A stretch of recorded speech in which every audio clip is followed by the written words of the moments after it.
Donc, nous en étions à cette seconde étape de la vie de Pierre et donc de la vie de chacun de nous dans sa manière de suivre le Christ.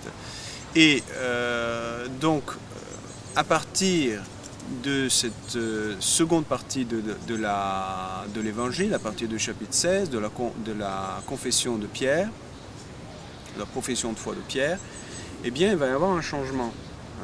Ce rêve qui a été le sien pendant 2 ans et demi s'écroule, puisque le Christ dit qu'il va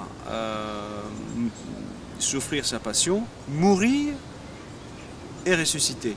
Alors il faut bien se rendre compte que pour nous l'expression ressusciter est une expression tout à fait, je dirais, commune, connue, presque je dirais banale pour un chrétien, même si, qu'est-ce que la résurrection? Là ça devient moins banal. Mais la notion de résurrection n'est pas une notion inconnue. Tandis que pour le bon juif qu'est Pierre, dire qu'il ressuscitera, la notion de je vais mourir et ressusciter, la résurrection est une chose complètement inconnue. Donc, rendons-nous compte que le rêve qui s'est construit pendant 2 ans et demi, il a tout quitté. Il a quitté son boulot pour un autre boulot, il a quitté ses rêves pour un autre rêve, il a quitté les moyens qu'il avait pour d'autres moyens. Il s'est donné totalement, donc en un certain sens, il a tout perdu pour le Christ, et c'est vrai, il a tout perdu pour tout gagner, le Christ, et le Christ le dit tout simplement comme ça, de but en blanc, moi, c'est fini, je meurs. Alors, attends là, on avait quand même tout construit, tu allais être le roi, on va aller t'introniser, tout était possible, on avait des pouvoirs jamais vus de toute l'histoire humaine, on est capable de guérir des gens qu'on n'a jamais pu guérir avant, on nourrit les foules en un clin d'œil, et tu dis que tout ça va s'écrouler, que tu vas mourir, ah là, mais là ça va pas. Et c'est là la réaction de Pierre, il lui dit à Dieu ne plaise, c'est-à-dire, et délire pas, du calme Jésus. Donc nous mesurons, je dirais, ce qu'on appelle la modalité humaine dans la manière de suivre le Christ. Pierre est encore humain. Humain, non pas dans le sens positif, mais dans le sens négatif. C'est-à-dire que les moyens qu'il utilise pour suivre le Christ sont tout à fait encore humains. Son cœur n'a pas été purifié en profondeur, et c'est ce que le Christ va réaliser durant la Passion. La Passion a pour fonction essentielle de transformer l'être humain. C'est pour cela que le Christ, dans Saint Jean, au chapitre 13-14, enfin le dernier repas, donc de 13 à 17, va dire de manière répétée, vous ne pouvez pas me suivre, je vais vous préparer une place, et quand ça sera fait, je reviendrai vous prendre avec moi. C'est-à-dire que je vais réaliser, je vais vous purifier, je vais vous permettre d'avoir accès à la divinité. Vous n'avez pas encore accès à la divinité, vous avez suivi le meilleur des hommes, vous avez suivi le plus grand prophète, mais vous n'avez pas eu l'accès direct à la divinité de cet homme, de lui-même, de Jésus. Et donc c'est la Passion qui va faire, je dirais, réaliser la grande traversée de la manière humaine de suivre le Christ à la manière divine de suivre le Christ. Toujours humaine, c'est-à-dire dans un sujet humain, mais la manière de fonctionner d'humaine, elle passe à divine. Voilà. Donc, cette purification-là est fondamentale. Il y a des saints qui en ont parlé, hein, et Saint Jean de la Croix en parle, la petite Thérèse en parle, et beaucoup d'autres saints en parlent. Je dirais toute la tradition spirituelle de l'Église de 20 siècles parle des différentes étapes de transformation. Et bien voilà, on les retrouve dans l'Évangile, on les retrouve en suivant les apôtres, et nous sommes tous, d'une manière ou d'une autre, des disciples, des apôtres du Christ. Et donc, on n'est pas meilleur qu'eux, on suit nous aussi ces courbes-là, si vous voulez, de transformation du Christ. Donc première phase de notre vie, il y a l'émerveillement, nous suivons le Christ, nous donnons tout au Christ, et puis on a l'impression à un moment donné que, je dirais, notre vision humaine du Christ va tout simplement s'écrouler. Tout notre beau projet semble s'écrouler, c'est-à-dire que le Christ meurt, c'est-à-dire notre idole, mais notre manière humaine de suivre cette idole, eh bien, tout simplement va va s'en aller, va disparaître. Voilà. Et donc, il est très important de comprendre le lien direct entre la passion, c'est-à-dire ce que le Christ réalise sur la croix, cette purification profonde, hein, et ce qui ensuite nous devrons réaliser par nous-mêmes, c'est-à-dire recevoir la passion, digérer la passion, pour que nous aussi nous soyons purifiés et que nous soyons rendus capables de la hauteur, de la profondeur du Christ, d'atteindre la divinité du Christ et d'en être transformé, d'y avoir accès. Et c'est ce qui s'appelle l'union à Dieu. Donc, comme nous voyons, il y a une première phase d'union qui est une sorte, comme j'ai pris l'image dans la vidéo précédente, du poisson qui a bien pris dans l'hameçon. Et c'est cette fidélité de 2 ans, 2 ans et demi. Hein, Sainte Thérèse d'Avila appellera ceci l'union de volonté. Hein. Donc c'est une sorte d'attachement solide. On est déjà, la personne est déjà fidèle, mais humainement fidèle. Et c'est à partir de ce moment-là que je dirais le vrai travail va commencer, c'est-à-dire que le Christ va lever le poisson, l'ôter de l'eau et va le cuire. C'est une manière de parler, le poisson étant nous-mêmes et on est bien attaché à l'hameçon, c'est-à-dire au Christ, à tout ce qu'il a fait dans cette première phase. Et par contre, on va devoir, je dirais, subir cette purification tellement nécessaire qui nous donne tout simplement Dieu en plénitude, dans sa hauteur, dans sa profondeur, sa largeur et sa longueur. Voilà. Merci. Donc, deuxième partie donc, de cette explication d'Alexio, nous disions que cette lumière que le Seigneur veut nous donner sollicite, je dirais, un désir de conversion. Elle attend ce désir de conversion de notre part. L'Alexio Divina n'est pas une activité intellectuelle, exégétique, qui va me permettre de mieux comprendre le passage de la Bible. Bien sûr, elle l'inclut, mais ce n'est pas du tout, c'est pas que ça, c'est pas le but principal. Le but principal, c'est de permettre au Christ de me transformer, parce que sa parole est esprit saint et vie divine, et donc elle est capable de me transformer, de me purifier, de me diviniser, et c'est ça le but de la Lectio. Donc je répète, c'est pas une activité intellectuelle. Il y a parfois des personnes qui me disent « moi je n'ai pas suffisamment de connaissances de la Bible, alors qu'est-ce que je dois faire? Je dois renoncer donc à la Lectio ou faire autre chose ?» La réponse est non. L'évangile est simple, le langage de l'évangile est très simple. Je dirais, le Christ prend souvent des images très accessibles, hein, la semence, les arbres, les oiseaux, enfin je ne sais pas. Ces exemples sont en fait très simples, mais tout aussi profonds. Et cette profondeur-là, eh bien, c'est elle vers laquelle nous tendons. Et donc, il est très important de commencer la lecture avec cette détermination de mettre le Christ à la première place et de vouloir justement lui donner, comme je disais tout à l'heure, les clés en main, le carte blanche en disant bon, bah, tu décides, tu fais ce que tu veux. Et ce point est fondamental parce que c'est la qualité de notre demande, de notre attitude qui va déterminer le fonctionnement, je dirais, de la Lectio, qui va faire que les deux textes vont commencer à parler, que le Christ va commencer à parler par les deux textes, et qui va faire que, je dirais, le fonctionnement surnaturel de la Lectio va pouvoir avoir lieu. Et donc, alors, la Lectio donc, se résume en deux prières ou deux demandes.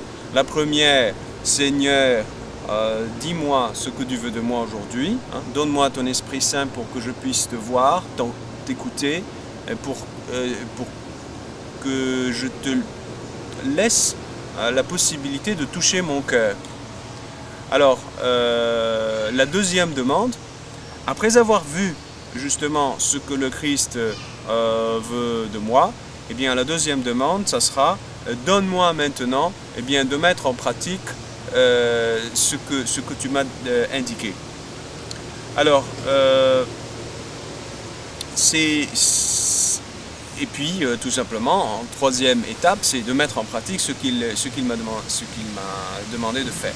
Alors, prenons un exemple, justement, pour que ça soit plus concret. Alors, imaginons que j'ouvre les deux lectures d'aujourd'hui, je donne toute ma disponibilité au Seigneur, et que, en utilisant les deux textes, pas nécessaire d'avoir le même mot ici et là, hein, ça n'a rien à voir, il faut laisser le Seigneur utiliser les mots et donner, je dirais, une couleur, une signification toute particulière aux mots pour moi aujourd'hui. Ça ne veut pas dire non plus, je profite de ceci pour dire, ça ne veut pas dire que on va inventer une signification différente, hein. La lettre du texte est fondamentale, hein. C'est pour cela que c'est pas mauvais de jeter un coup d'œil peut-être sur une note ou sur une explication d'un mot. Mais c'est pas encore la lectio. Ça, c'est pour la compréhension du texte. Et donc, nous respectons totalement la compréhension du texte, mais après, nous laissons le Seigneur intervenir. C'est comme le piano, par exemple. Nous levons cette étoffe sur le piano pour voir toutes les touches du piano. Et ensuite, le Seigneur va pouvoir jouer. Alors, lever l'étoffe, c'est justement clarifier, comprendre le sens du texte. Je dirais un minimum aujourd'hui, parce qu'on ne va pas faire une thèse de doctorat sur les deux textes du jour. Donc, un minimum de compréhension qui va permettre au Christ de voir notre bonne volonté, notre désir de comprendre. À ce moment-là, il intervient. Alors, je disais, donc, on lisait aujourd'hui les deux textes, et puis tout d'un coup, le Seigneur me fait comprendre par les deux textes, va te réconcilier avec, je sais pas moi, ton voisin, ou ton compagnon, ou ton collègue de travail. Et donc, c'est là qu'on voit que on n'a pas inventé une telle chose, parce que la dernière chose à laquelle on aurait pensé, c'est justement d'aller nous réconcilier avec notre collègue. Et donc, c'est là, je dirais, que la lecture commence. On se rend compte que ce qu'il nous demande provient de lui, parce qu'on n'aurait pas vraiment choisi ceci. Donc ça, c'est une première caractéristique, ça vient de lui, hein, caractéristique de cette lumière que nous recevons. Elle touche notre volonté, elle touche notre être profond, elle est pratique, hein, elle est concrète. Quand il me dit « va te réconcilier », c'est pas de la théorie, c'est de la pratique. C'est quelque chose qui va mettre en branle ma volonté et donc qui engage tout mon être. Et donc elle est pratique, hein, cette lumière, elle est concrète, elle touche quelque part quelque chose en moi, et puis comme on le constate, elle est impossible, elle n'est pas difficile, elle est tout simplement impossible. Aller me réconcilier avec quelqu'un qui m'a fait du mal, c'est pas donné. Hein. Comment est-ce qu'un cœur malade, un cœur qui souffre, un cœur qui a été empoisonné par les paroles ou par les gestes d'une personne, va aller se réconcilier avec cette personne? C'est tout simplement l'impossible. Et ça, c'est très important, hein, de faire la différence entre très difficile et impossible. Très difficile, on a tendance parfois à dire oui, certains commandements du Christ sont très difficiles, il n'y a que certaines personnes qui arrivent à le faire, ou bien on peut dire il faut beaucoup de force de volonté pour le faire. Or, c'est pas tout à fait juste de dire ça, c'est pas conforme à l'Évangile. Les exigences du Seigneur sont tellement profondes, elles vont jusqu'à la racine de notre être, elles nous acculent à reconnaître que nous ne pouvons pas, à partir de la racine de notre être, suivre le Seigneur. Nous pouvons parfois le suivre comme ça, je dirais, par l'écorce de notre comportement, mais pas jusqu'au cœur, pas jusqu'à la racine. C'est pour cela que, confronté à cette impossibilité, je dirais, d'incarner la parole, arrive la seconde demande en disant « Seigneur, tu m'as demandé ceci, tu vois bien que je ne peux pas le faire, mais puisque tu l'as demandé, c'est que tu es capable de le faire. Alors, donne-moi de mettre en pratique ce que tu viens de me demander. » Voilà. Donc vous voyez le dynamisme de la lectio. Hein. Ce n'est pas quelque chose de, je dirais, à portée de main, et pourtant, c'est à portée de prière, de demande. Voilà.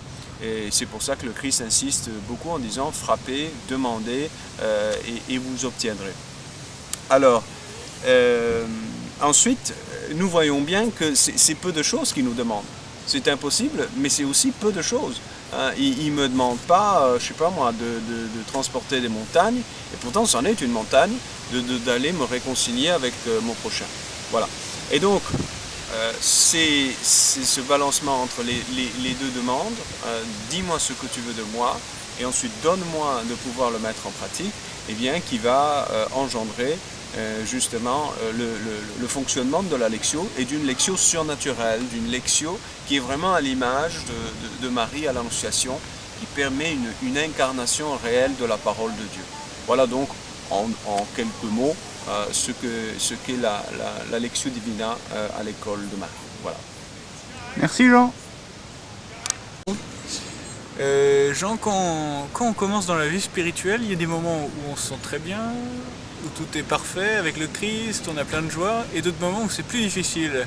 Comment est-ce que tu pourrais nous l'expliquer? Comment est-ce que tu pourrais nous donner des moyens aussi pour tenir dans les moments durs? Voilà.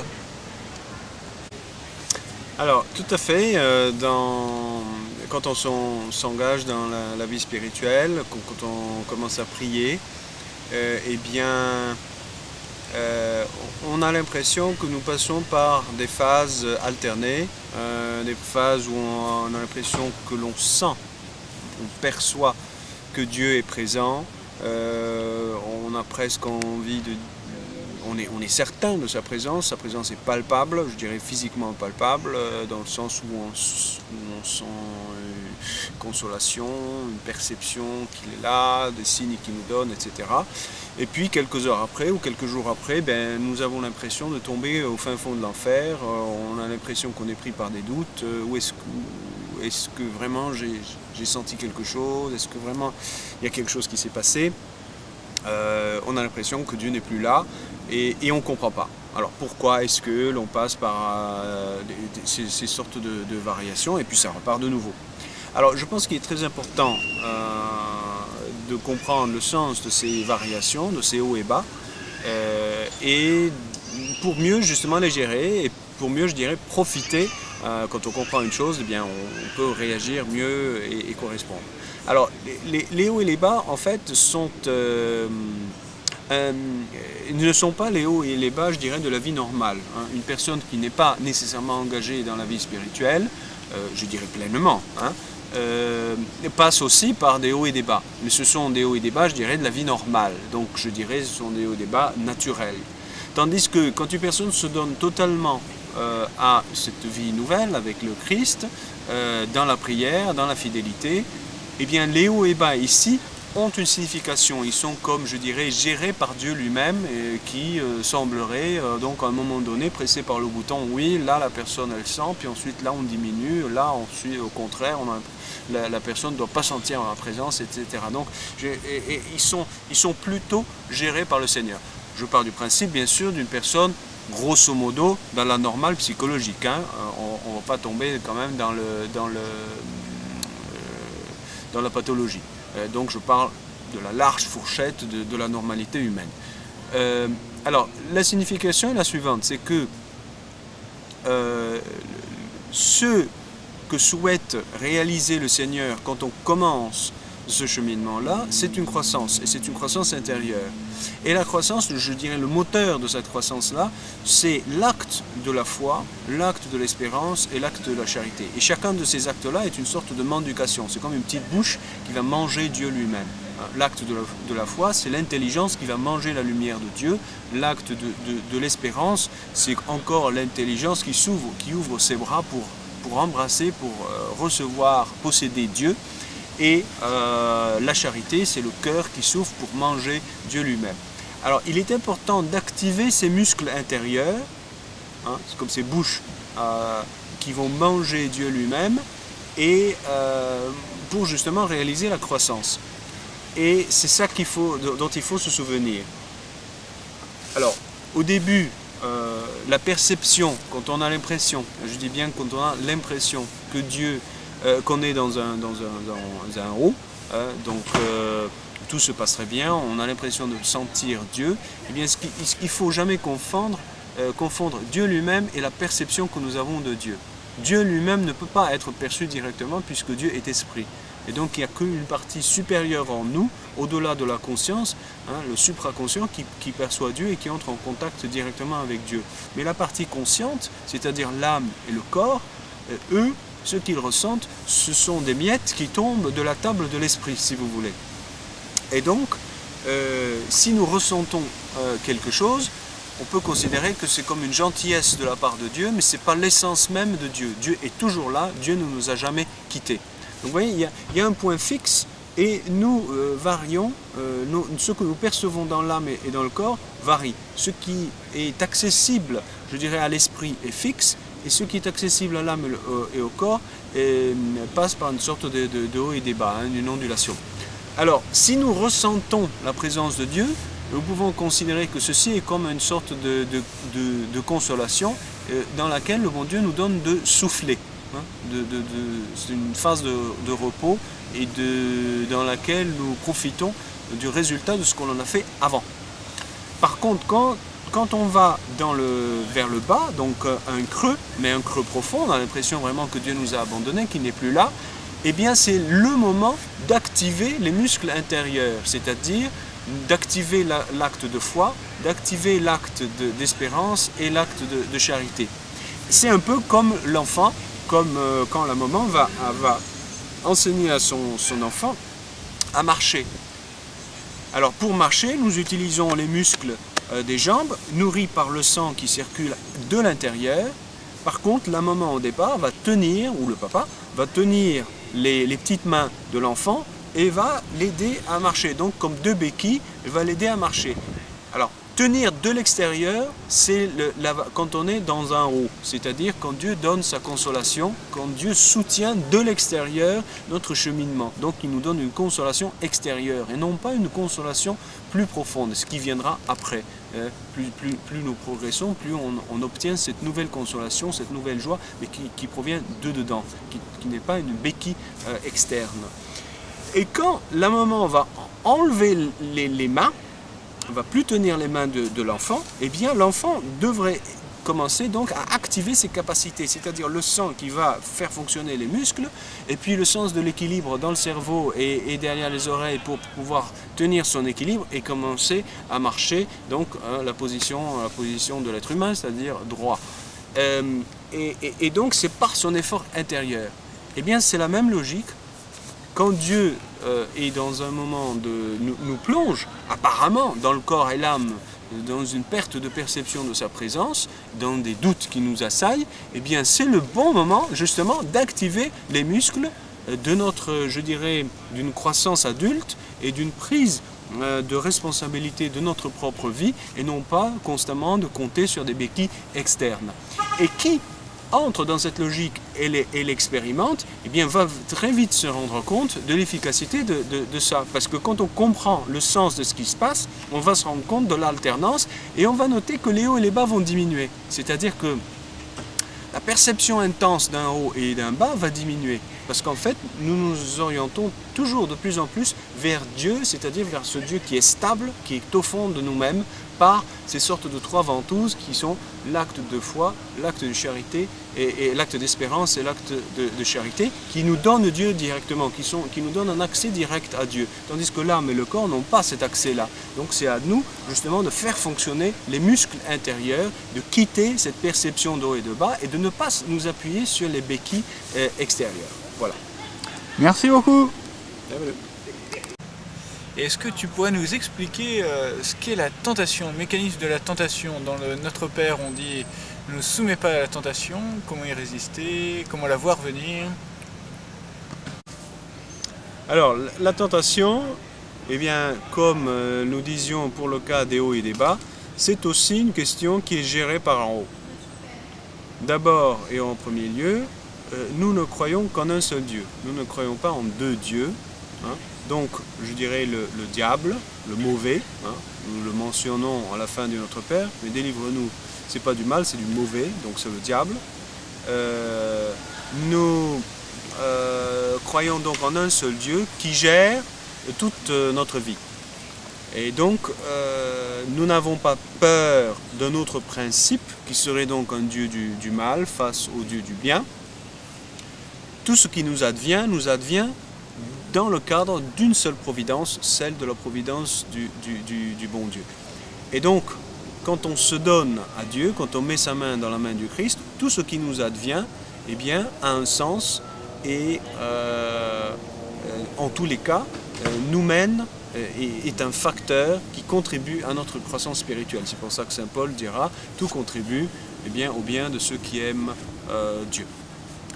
Alors, ce point est très important, ce point de départ est très important. Hein. Nous croyons en un seul Dieu. Hein, et parce qu'on cède trop facilement à une autre tentation, c'est, je dirais, la mère de toutes les tentations, c'est de penser qu'il y a un autre principe du mal, comme un Dieu tout-puissant, capable de faire tout ce qu'il veut, et comme si, je dirais, notre vie est échappée un peu à la providence divine. Et ça, c'est contraire, justement, à notre engagement, contraire à la foi qui dit « nous croyons en un seul Dieu ». Le diable n'est pas un Dieu, le diable n'est qu'un ange. Il est un ange, mais il n'est qu'un ange. Et donc, c'est un être créé qui a certainement ses pouvoirs, mais ces pouvoirs sont donnés par Dieu et sont limités par Dieu lui-même. Donc, il y a une gestion, un gouvernement divin de notre vie personnelle. Donc, quand nous disons dans notre Père, ne nous soumets pas à la tentation, eh bien, nous disons quelque chose de très spécifique, de très particulier. Nous ne sommes pas en train de dire éloigne les tentations, éloigne de nous toute tentation. Parce que la tentation apporte avec elle, paradoxalement, vu justement la globalité de la providence qui gère notre vie, apporte avec elle un bien. C'est-à-dire, la tentation est là comme un signe d'un manque en nous et d'un appel ailleurs, plus au-dedans. La tentation arrive par l'extérieur et Dieu, du dedans, eh bien, nous attire et nous invite à le regarder. Si nous regardons trop vers l'extérieur, eh bien, c'est tout à fait normal de nous laisser prendre par les différentes tentations. Et donc, quand nous disons « ne nous soumets pas à la tentation », nous demandons une grâce. Le Notre Père, ce sont 7 demandes de 7 grâces différentes. Eh bien, nous demandons la grâce de faire volte-face et de regarder dans l'autre sens, là où Dieu se trouve.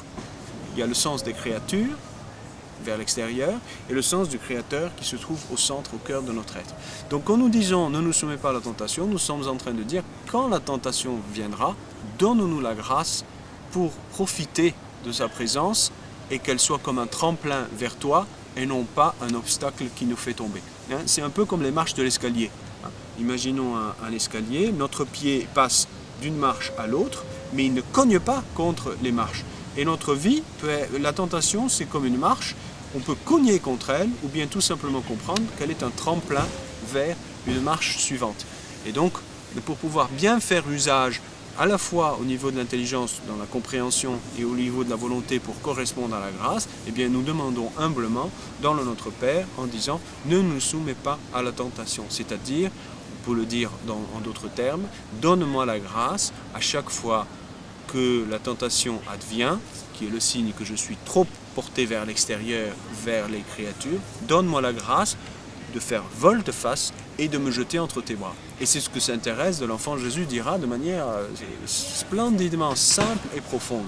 Elle dira, quand le tentateur vient vers moi, je le plante là où il est, je me retourne et je me jette dans les bras de Jésus.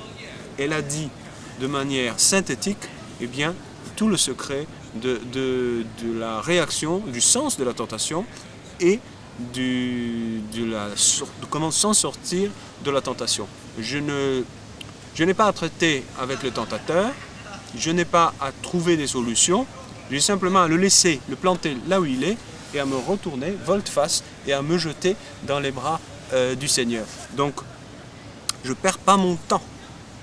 Et je ne m'enfle pas d'orgueil en pensant que je vais pouvoir traiter avec le tentateur. Il est un ange, il voit des choses que moi je ne vois pas. Je le laisse là où il est. J'utilise la grâce qui m'est donnée de me retourner et de me jeter. Donc vous voyez, tu vois, c'est un acte théologal. Je me jette entre les bras du Seigneur. Et voilà, hein, c'est le but, je dirais, paradoxalement de la tentation. Vu du côté de Dieu, non pas vu du côté du tentateur. Voilà. Ah ouais, merci. Quel est le rôle de la Vierge Marie dans la vie spirituelle, Jean? Alors, la Vierge Marie, eh bien, elle a un rôle fondamental dans notre foi et dans notre vie spirituelle. Il est très important de prendre conscience du rôle qu'elle joue dans la vie même des apôtres. Il y a, je vais prendre 2 moments dans la vie de la Vierge qui sont, je dirais, décisifs, où son intervention, si tu veux, apparaît de manière beaucoup plus incisive, beaucoup plus radicale. Le premier moment, c'est le moment de l'Annonciation. Au moment de l'Annonciation, il faut comprendre que le oui que Marie donnera à l'ange est un oui qu'elle donne pour elle-même et pour chacun de nous. Dans le catéchisme de l'Église catholique, au numéro 511, on cite un très beau passage de saint Thomas d'Aquin qui dit que Marie va dire oui au nom de toute la nature humaine. Alors, il faut donc lire le passage de l'Annonciation que l'on trouve dans l'évangile de Luc au chapitre 1, à partir du verset 26, je dirais en lien avec une annonciation qui le précède. C'est l'annonciation faite à Zacharie. En fait, l'annonciation à la Vierge on ne peut pas la détacher d'une autre annonciation qui a lieu avant, c'est l'annonciation à Zacharie. Alors, l'annonciation à Zacharie, c'est l'ange qui apparaît au temple même de Jérusalem, c'est-à-dire là où Dieu réside, du temps de Jésus encore, avant la résurrection, avant la mort et la résurrection du Seigneur. Et il annonce à Zacharie que sa prière a été exaucée. Et sa prière, très probablement, c'était « Envoie-nous le Messie ». Envoie-nous le Messie. Et donc, à ce moment-là, l'ange va dire à Zacharie, Dieu va te donner d'avoir un enfant, et Zacharie ne peut pas croire à ce que l'ange va lui dire, tout simplement parce que sa femme est déjà d'un certain âge, elle est très âgée. Et donc une femme âgée, normalement, elle ne peut pas avoir d'enfant, et donc Zacharie n'a pas cru. Or, ce fait-là est très important parce qu'il va jouer dans l'annonciation même de Marie. Les 2 annonciations sont comme en vis-à-vis. Alors, au moment de l'annonciation de la Vierge Marie, il y a deux moments. Il y a un premier moment où l'ange va annoncer à Marie qu'elle aura donc que Dieu veut s'incarner en elle, que le Fils qu'elle aura, c'est le Fils de Dieu. Ça, c'est la première partie. Et la deuxième partie, donc l'annonciation n'est pas terminée, la proposition de Dieu à Marie n'est pas terminée, il y a une seconde partie, l'ange lui dit, regarde aussi ta cousine qui est enceinte au 6e mois.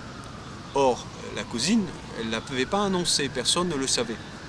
Elle l'avait cachée, parce que justement, avec son vieil âge, elle n'a pas osé dire qu'elle était enceinte.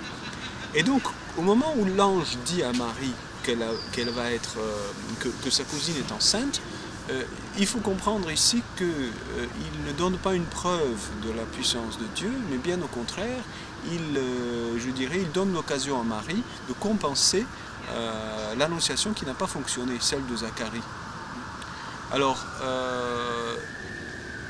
parce que c'est tout aussi impossible qu'une femme d'un certain âge enfante, que ce que disait l'ange à Marie, qu'elle ait un enfant directement par opération du Saint-Esprit. Et donc le oui de Marie va englober les 2 événements. Il va compenser le manque de foi, l'incapacité de croire à ce qu'a dit l'ange à Zacharie, et il va être aussi son acte de foi personnel vis-à-vis de Dieu. Donc elle est à la fois, je dirais, vierge dans sa foi, pure dans sa foi, et elle est mère dans le sens que son oui englobe toutes les autres personnes qui vont pouvoir croire par elle. C'est pour cette raison que quand elle va rendre visite à sa cousine Élisabeth, eh bien Élisabeth va lui dire, elle va dire, qui suis-je pour accueillir la mère de mon Seigneur? Et elle va ajouter, toutes les générations te diront bienheureuse. Et bien pourquoi bienheureuse? Parce que tu as cru que Zacharie n'a pas pu croire. Tu as cru et personne n'a pu croire.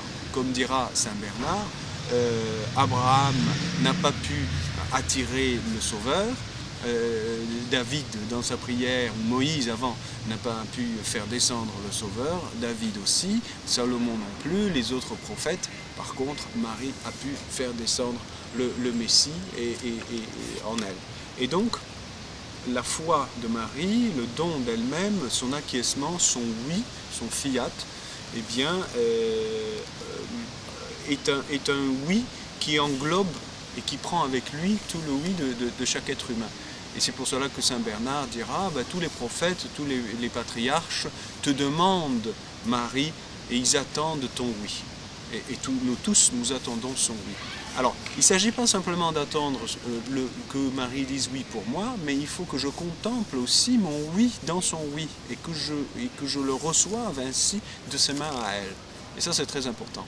Et c'est à approfondir. Et c'est dans l'Évangile, hein. C'est pas une invention, une pieuse invention, c'est tout simplement dans l'Évangile, dans le texte même et le dynamisme même de l'Évangile. Donc nous voyons déjà dans ce premier moment que nous présente l'Évangile de la Vierge au sujet de la Vierge Marie, et il y a un autre moment qui quelque part lui ressemble étrangement. C'est le moment, je dirais, que l'on retrouve entre les lignes juste après la mort du Christ.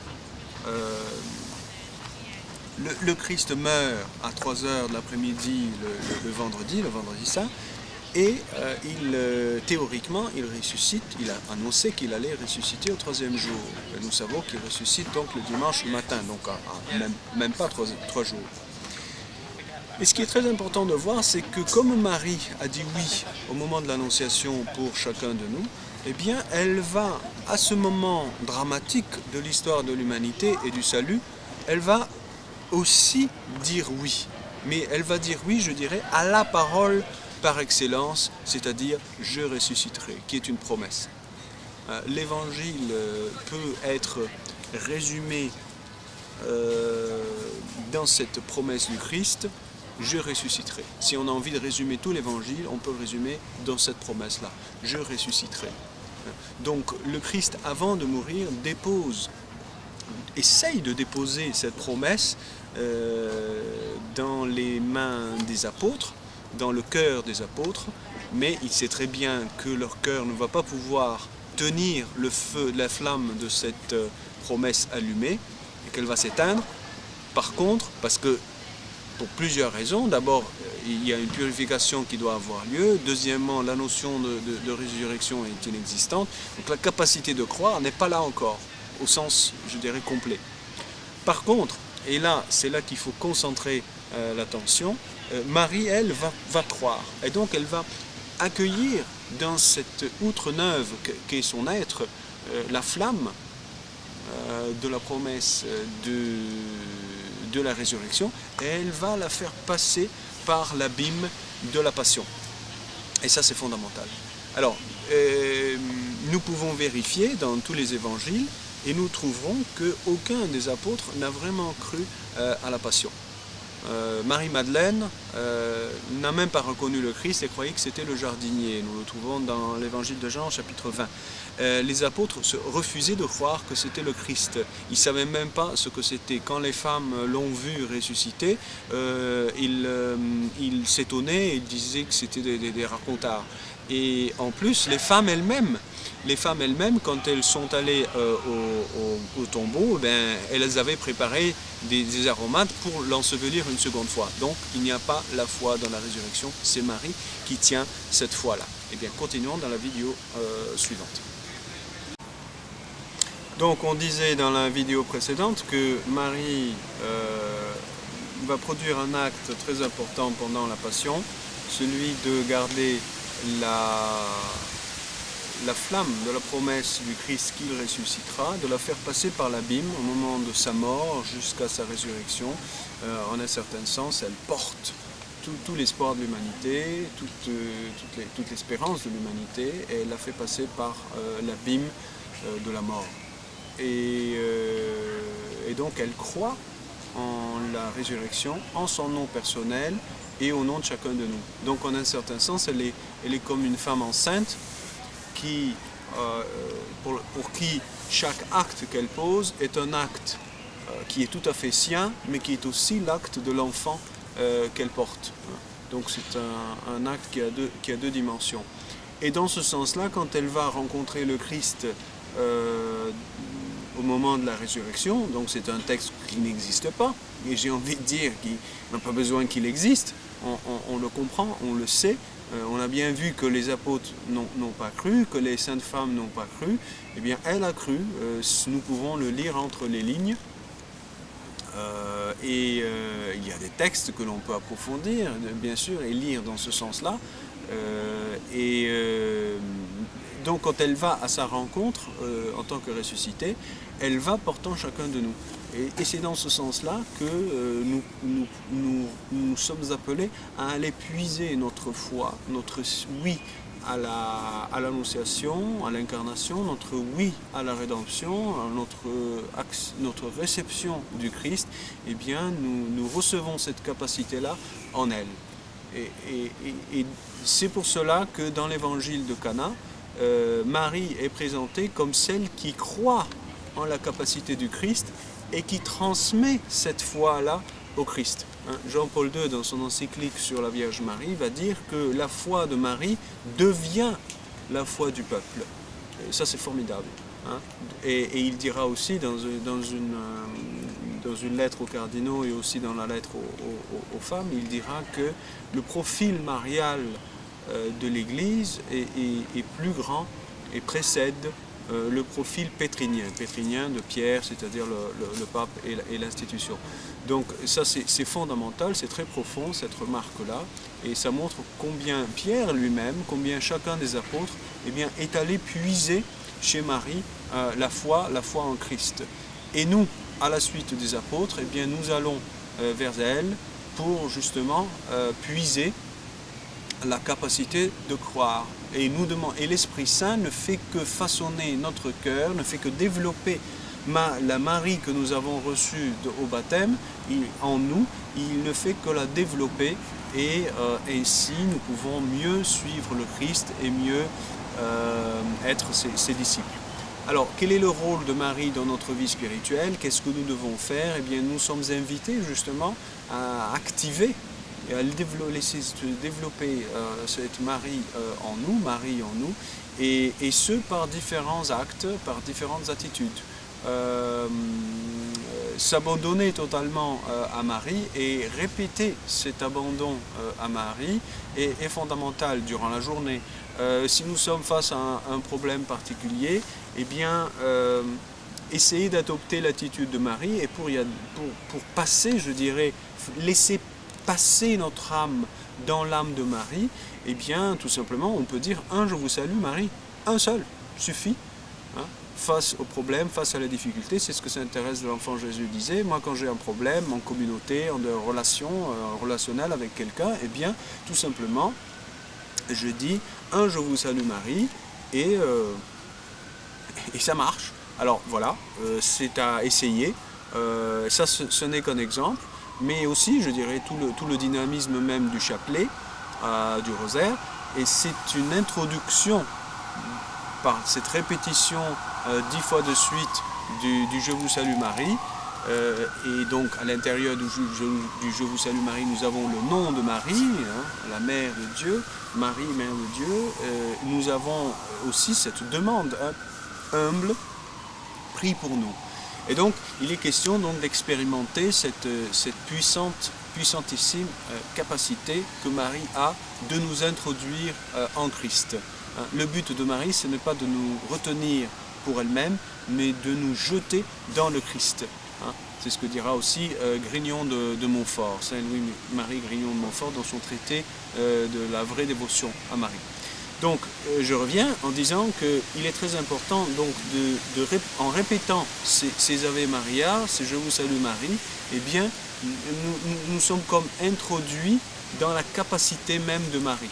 Les yeux de Marie nous sont donnés, comme dira la petite Thérèse, les vertus de la mère appartiennent à la fille ou à l'enfant, Et donc la capacité de connaître de Marie, sa capacité de connaître le Christ et sa capacité d'aimer le Christ nous sont offertes. Comme son oui nous est offert, eh bien, sa connaissance du Christ et son amour du Christ nous sont offerts. Ça, c'est très important de les utiliser.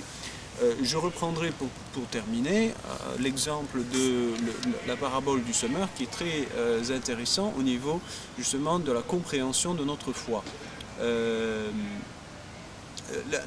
Dans la parabole du semeur, il y a 4 terres. Nous la trouvons chez Matthieu au chapitre 13. Le Christ dit, le semeur est sorti semer et il sème donc dans différentes terres. Et la première terre, c'est comme un goudron, l'asphalte, la semence ne pénètre pas. La deuxième terre est une terre qui a peu de profondeur. Et elle a des cailloux. Et la troisième terre, eh bien, elle a l'air bonne, mais elle a quand même des épines. Il n'y a que la 4e terre qui est bonne, et tout simplement bonne, qui va pouvoir donner des fruits et faire fructifier. Et c'est très important de voir qu'aucune des 3 premières terres ne donne de fruits, et que la bonne terre donne des fruits. Et bien cette bonne terre, elle est à l'image de Marie, qui, la seule, a pu recevoir le Christ et donner du fruit. Et nous avons tous besoin justement d'être cette bonne terre-là. C'est pour cela que nous demandons à Dieu, nous demandons à l'Esprit Saint de façonner notre cœur à l'image du cœur de Marie, afin justement de pouvoir recevoir la semence divine, c'est-à-dire le Christ. Et nous voyons bien donc que dans l'Évangile, l'attention est portée sur l'être humain, sur sa capacité de recevoir Dieu, et non pas sur Dieu. Nous discutons parfois trop souvent sur Dieu lui-même, tandis qu'il faudrait discuter de l'être humain, de sa purification, de sa transformation et de sa capacité de comprendre l'être humain, donc du sujet et non pas de l'objet de la foi. Voilà. Donc, il est important très souvent de se confier à Marie, de confier le problème, et cette manière de confier, eh bien, laisse à Marie d'agir et nous introduit quelque part aussi plus profondément en elle et fait naître et croître Marie en nous. Ce qui fait que nous adoptons l'attitude de Marie face à la réalité quotidienne, mais nous adoptons donc une attitude théologale qui est propre à Marie, qui est supérieure. Et donc c'est une connaissance et un amour qui sont divins et non pas humains, comme ceux de Pierre qui voulait, lui, suivre le Christ par ses propres forces. Et donc ce passage de notre manière de faire à la manière de faire de Marie est un geste fondamental, et d'où alors je dirais la position radicalement vitale de Marie dans notre vie spirituelle. Voilà. Merci.